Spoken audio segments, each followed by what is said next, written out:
Robert গ্রিনের একটি দারুণ সাক্ষাৎকার থেকে আত্মনিয়ন্ত্রণের কিছু মূল আইডিয়া নিয়ে আমরা আজকে কথা বলবো।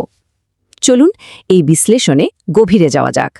চলুন শুরু করা যাক এমন একটা আইডিয়া দিয়ে যা আমাদের স্ট্রেস বা চাপ নিয়ে ভাবনাটাকে পুরোপুরি চ্যালেঞ্জ করে। রবার্ট গ্রিন বলছেন, আসল সমস্যা কিন্তু চাপ নয়, আসল শত্রু হল একঘেয়েমি আর উদ্দেশ্যহীন জীবন। মানে হাতে কোনো কাজ না থাকাটা নাকি স্ট্রেসের চেয়েও অনেক বেশি ভয়ঙ্কর।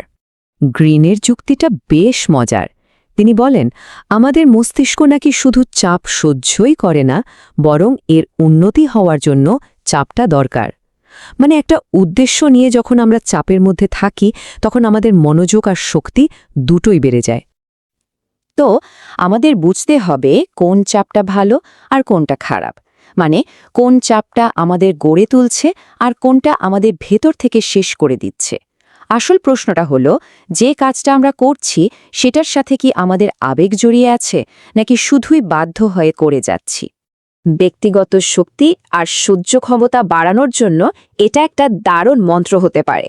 এর মানে কিন্তু এই না যে কোনো আলোচনা করা যাবে না।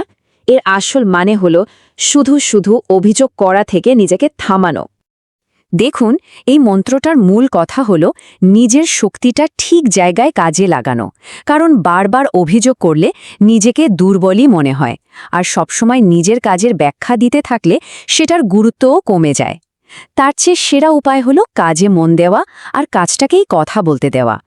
যখন আপনার কাজই আপনার হয়ে কথা বলবে, তখন বাড়তি কোনো ব্যাখ্যার দরকারই পড়বে না। আচ্ছা, চলুন এবার দ্বিতীয় ধাপে যাই, আর সেটা হলো লম্বা সময়ের জন্য দক্ষতা বা স্কিল অর্জন করা। গ্রিনের মতে এটাই ভবিষ্যতের জন্য সবচেয়ে নির্ভরযোগ্য একটা বিনিয়োগ। গ্রিন দক্ষতাকে শুধু চাকরি পাওয়ার একটা উপায় হিসাবে দেখেন না, তিনি এটাকে দেখেন ব্যক্তিগত সম্পদ হিসাবে। এমন এক সম্পদ যা সময়ের সাথে সাথে শুধু বাড়তেই থাকে আর আপনার জন্য নতুন নতুন সুযোগের দরজা খুলে দেয়। আর এর সবচেয়ে ভালো উদাহরণ তো গ্রিনের নিজের জীবন।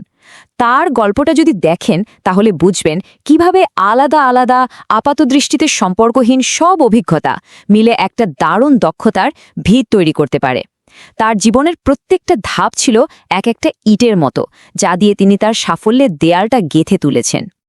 আর এই ব্যাপারটা যে শুধু মানসিক তা কিন্তু নয়, এটা শারীরিকও।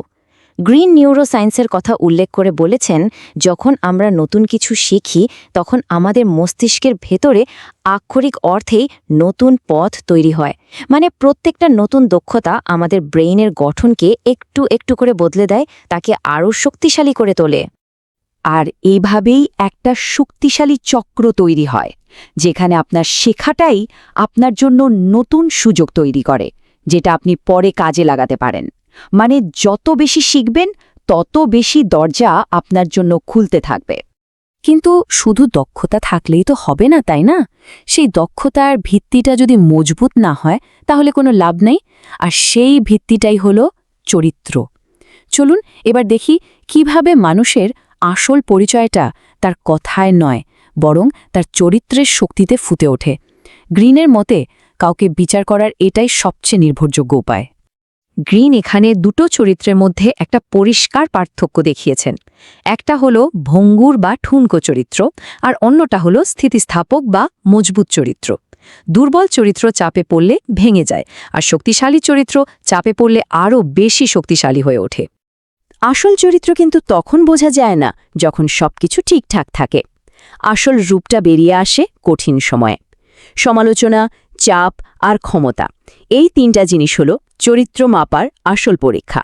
গ্রিনের আরেকটা দারুণ যুক্তি হল যে নিজের কথার উপর নিয়ন্ত্রণ রাখতে পারে তার আসলে নিজের ওপরই নিয়ন্ত্রণ আছে।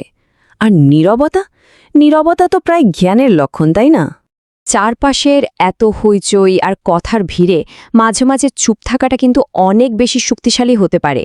এটা অন্যদের মনোযোগ করে, এবং আপনি যখন কথা বলেন তখন আপনার কথা একটা আলাদা ওজন যোগ করে। সবশেষে চলুন দেখি সেই সব তরুণদের জন্য গ্রিনের পরামর্শ কি, যারা এমন একটা পৃথিবীতে বড় হচ্ছে যেখানে পুরুষত্ব বা ম্যাসকুলিনিটিকে প্রায় ভুলভাবে দেখা হয়। গ্রিনের মতে মূল সমস্যাটা কিন্তু উচ্চাকাঙ্ক্ষা বা টেস্টোস্টেরন নয়, আসল সমস্যাটা হলো সেই শক্তিকে নিয়ন্ত্রণ করতে না পারা। শক্তিকে যদি ঠিক পথে চালানো যায় তবেই আসল চ্যালেঞ্জটা জেতা সম্ভব। যে পুরুষত্ব অন্যকে ছোট করে আর যে পুরুষত্ব নিজের গুণের মাধ্যমে শক্তি দেখায়, এই দুটোর মধ্যে আকাশ পাতাল পার্থক্য আছে। আসল গুণী পুরুষত্ব সম্মান আদায় করে, ভয় দেখিয়ে নয়। আর এটাই হলো পুরুষত্বের সেরা গুণ, নিজের শক্তিকে ঠিকভাবে ব্যবহার করার ক্ষমতা। এই শক্তি ধ্বংসের জন্য নয়, বরং নতুন কিছু সৃষ্টি করার জন্য। গ্রিন যেমন তার নিজের ভেতরের আগ্রাসী শক্তিকে তার বই লেখার কাজে লাগিয়েছিলেন, একটা নেতিবাচক শক্তিকে তিনি একটা সৃজনশীল শক্তিতে পরিণত করেছেন।